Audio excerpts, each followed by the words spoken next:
আমরা বাঙালি বলে কথা। যখনই পেট ভরে ভাত খাওয়ার কথা ওঠে, তখনই আমার এই রান্নাটার কথা মনে পড়ে। আমি তখনই এই রান্নাটা করে নিই। হ্যালো এভরিওয়ান, আসসালামু আলাইকুম। সবাই কেমন আছেন? শরীফাস লাইফস্টাইল আপনাদেরকে স্বাগতম।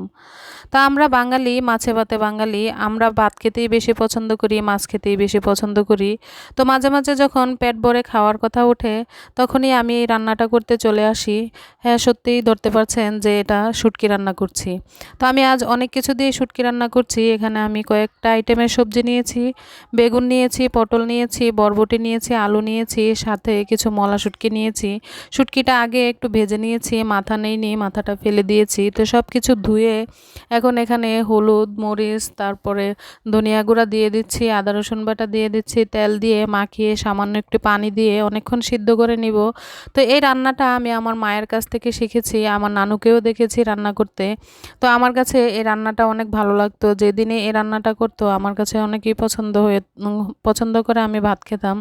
তো শুটকি তরকারি বরাবরই আমি বেশি একটা পছন্দ করি না, তারপরেও মাঝে মাঝে আমার শুটকি খেতে ইচ্ছে করলে আমি এভাবেই রান্নাটা করে থাকি।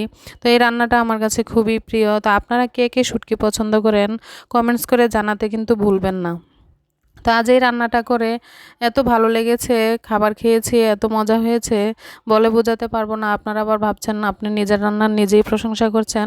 আসলে না ভাই, রান্নাটা সত্যিই অনেক মজা হয়েছে। চাইলে আপনারাও এভাবে ট্রাই করে দেখতে পারেন। তো যখন সবজিটা অনেক সিদ্ধ হয়ে এসেছে, তখন আমি এখানে খুন্তি দিয়ে একটু নেড়েচেড়ে সবজিটা ভেঙে দিয়েছি। তো এভাবে একটু আধা ভাঙা করে রান্না করলে খুব ভালো হয়। ঝোল রাখবো না, একটু ঘন থাকতেই উঠিয়ে নিব। তো রেসিপিটি কেমন লেগেছে জানাবেন। ভালো লাগলে লাইক কমেন্ট শেয়ার করবেন। পরবর্তী ভিডিওর জন্য অপেক্ষা করবেন। আমার এই পেজে চোখ রাখবেন। আজকের মতো এখানেই বিদায় নিচ্ছি। আল্লাহ হাফেজ।